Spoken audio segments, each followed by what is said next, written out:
Don't you love the anticipation of a new show or the continuation of a show coming up with a new season? Heck, even one that hasn't been on for years and yet they're going to continue it once again. Often other networks picking it off, buying the rights and hoping to remake an already successful show. And we also love news of a beloved show having its story continued coming soon. But there's nothing worse than finding this information and then finding out it's fraudulent or rumors or just clickbait. Today I'm going to chat about some shows that are highly anticipated, being talked about, definitely coming or maybe not coming at all. Yeah, we're going to talk about clickbait or a continued great. All right, I'm working on the title, but really, let's start with a great period drama hosted by Netflix, Bridgerton. Bridgerton, a series based off novels, was an instant hit with fans. In fact, people were being warned by Netflix that they were watching it over and over again. Kind of funny. But the Bridgerton family captured our hearts. And of course, as people are waiting for season 4, there are a whole lot of, clickbait posters and claims that it's coming soon. This one is actually one of my favorite because I really did enjoy Daphne's story. And it says here, Bridgerton Season 4. And this is shared by Nisha Malik. Bridgerton Season 4 released. Join now. Yeah, this one is clickbait. Bridgerton Season 4, it's simply not out now, but we do get some cool clips of the filming. This is just one of the posters that I thought was, really well done. If you're going to do an AI or a graphic one, this is the one to do. Great, we're seeing the growing family of the Duke. You know what? I enjoyed this one as well, shared by Bridgerton Streaming. It says Bridgerton Season 4 confirmed in 2025. Trailer release. This one and the one before it are both false. The trailer isn't released, although there is a good teaser. And 2025, it's just simply not when we're getting it. We will be getting it in 2026. But enough of these fake posters did make people start questioning what was going on.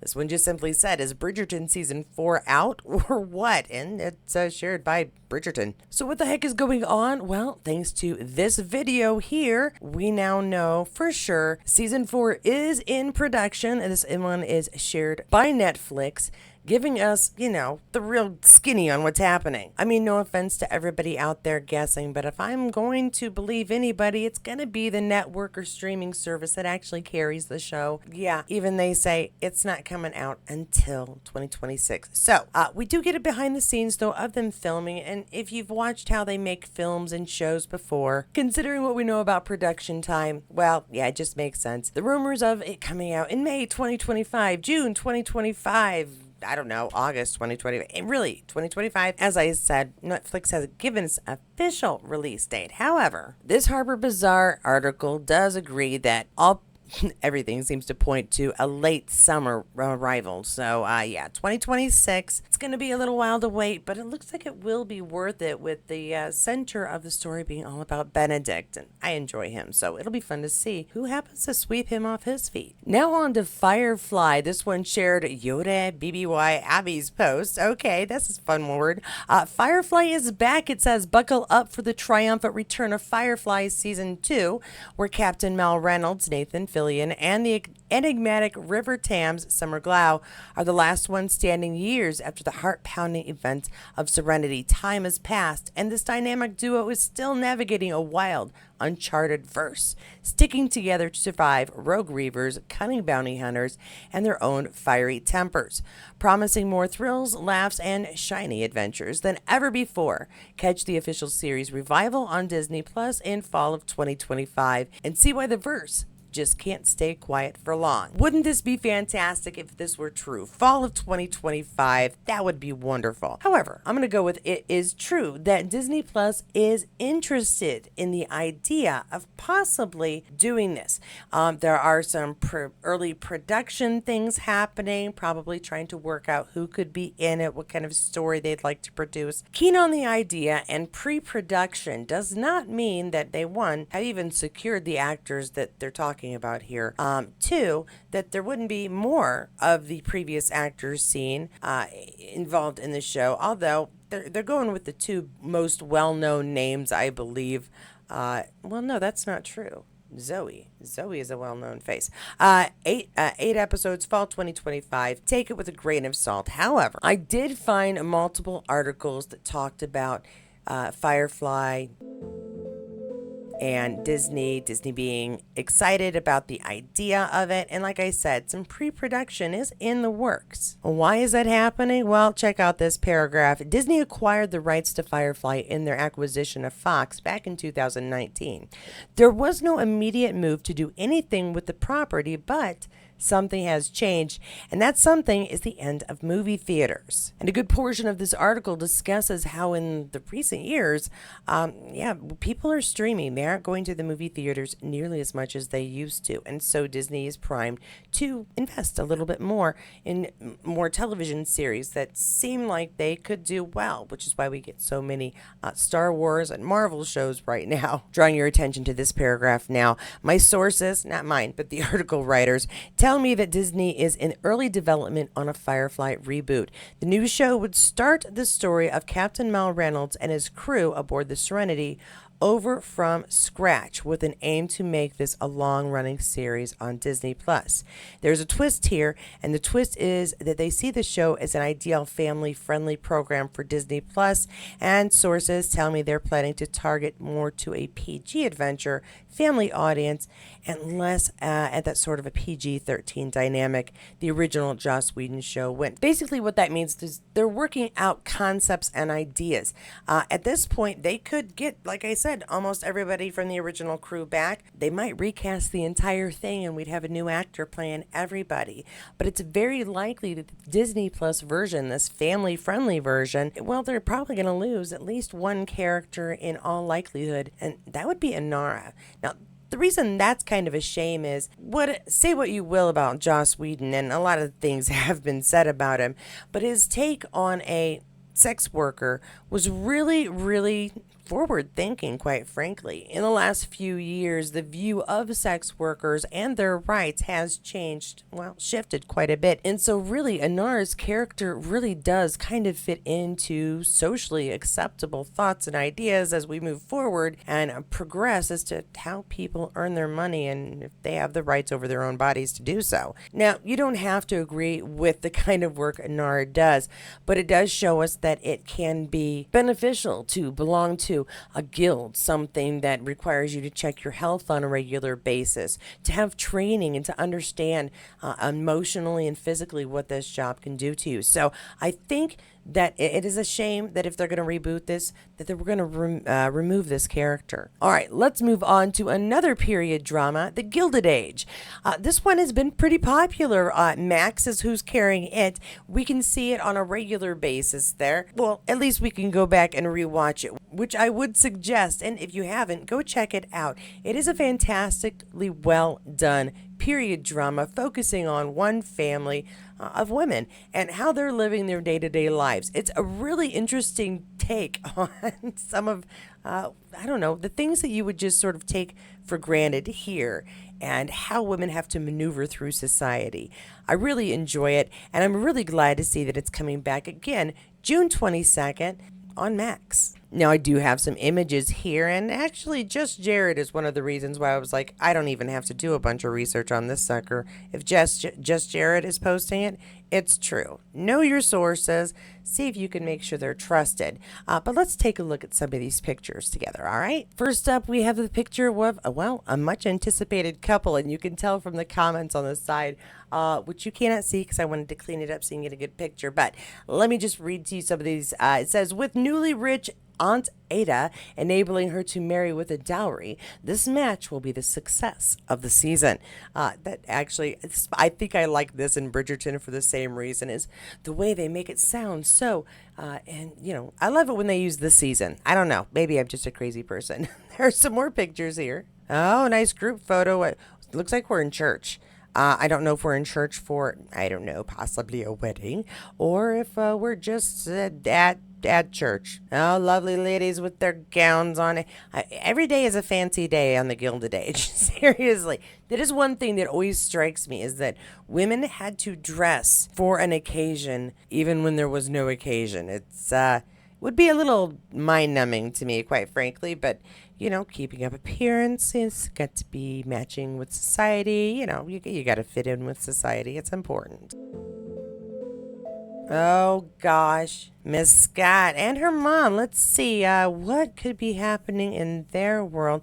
I know there's some people who just don't really care for certain storylines. I think that we get interest in different storylines as we watch them, and I am always fascinated when period dramas like this that focus on the wealthy people that live in the fancy houses. I like it when we do the upstairs, downstairs, and we get to see different sects of society. I dig it. I dig the everybody gets a story here. Oh, and also her mom. Her mom would make me nervous. Speaking of mothers who make me nervous. Yeah. Oh my gosh, to be her daughter. I feel so bad so many times when I'm watching this show with some of the younger folks. I truly do. Mostly in the cases of the women, honestly and truly. Okay, can I just say that I'm so glad I don't live in an age where I need a bustle?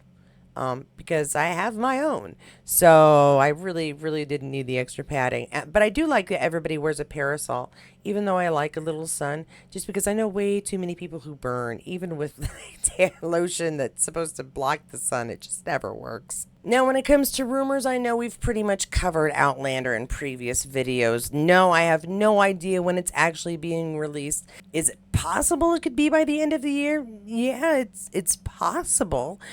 Is it likely? I don't really think so, but I've been wrong before. So don't take my word for it when I say pretty sure we're not going to get it till 2026.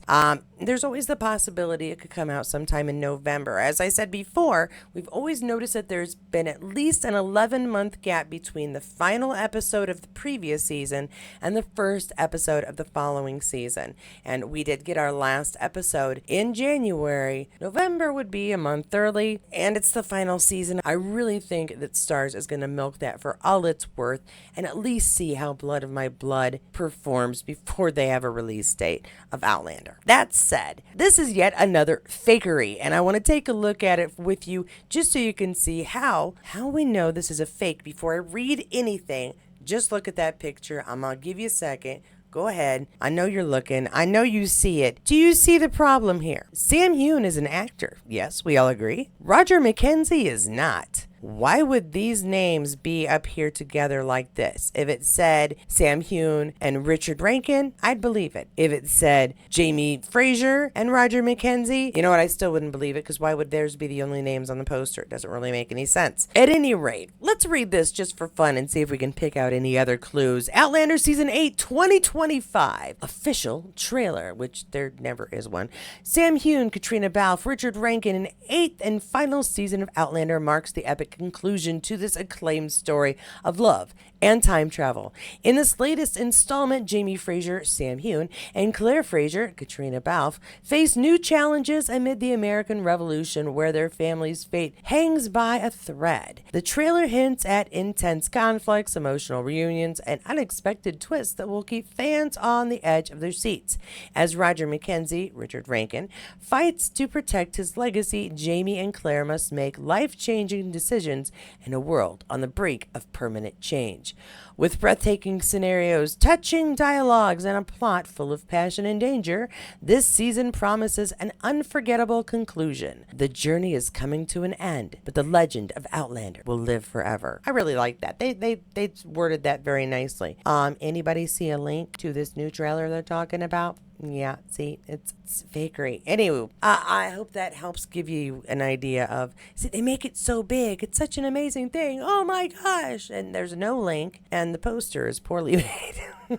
Another question that was asked and submitted by one of you was, what about a Magnum PI reboot? And I thought to myself, wasn't that up there with MacGyver? And lo and behold, it actually was. It's okay if you missed it. There were a lot of reboots that came out within like a 3-year period, 5-year period. It was kind of ridiculous. It's okay, Hawaii Five-O. Okay, Magnum PI. Okay, Magnum. Okay, The Equalizer. Okay, MacGyver. I mean, it really was like every other week. Another reboot. And yeah, this one is already out there. The good news is, if you really want to see this reboot, it is available for free on Freevee. That's what I found when I looked it up. If you want to check out the classic, though, however, that one's on Philo, or you're going to have to purchase it on Amazon or YouTube or other streamers.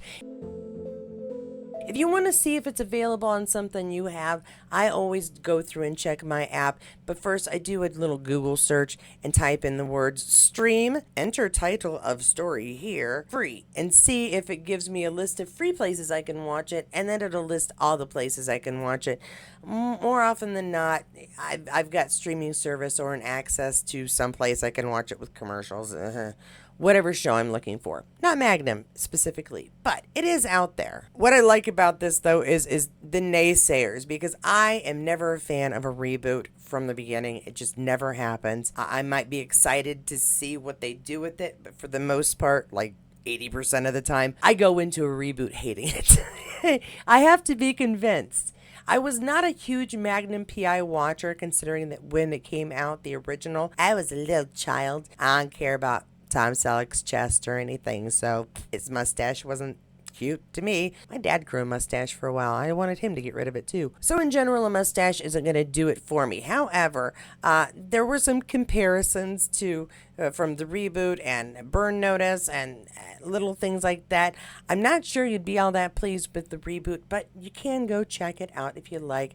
As I said, on Freevee, which you can watch for free and only have to put up with some commercials to get your show. And those are 5 shows we've heard rumors or you had questions about whether we could find the next chapter in their stories or not, if they were getting rebooted or remade, or if they just simply existed or not. This was fun. I enjoyed doing this. Have any questions about any other shows, whether they've got a new season coming out, there's a remake, book turned into TV series you're hoping to hear about, or movies as well? Let me know down below, and I'll do some research and put another one of these suckers together so we can all be in the know for the next installment of our favorite characters' stories. Thanks so much for checking out this video. If you enjoyed it, please do give it a thumbs up. If you hated it intensely, give it a thumbs down. Either way, go ahead and comment below and let me know what you'd like to hear about next, or what you thought about this video and what I can change to make it a little more interesting, or a little less annoying, or a little funnier.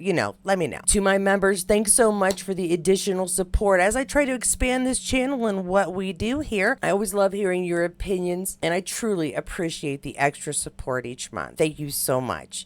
To everyone, thanks for the views. Don't forget to share, and as always, if you'd like more information, please do check out the playlist below. I do talk a lot about Outlander, but I think you'll find a few other things in those playlists, and possibly, maybe, have some ideas of what shows you'd like me to talk about as well. But no matter which video you do choose to watch, I'll see you there.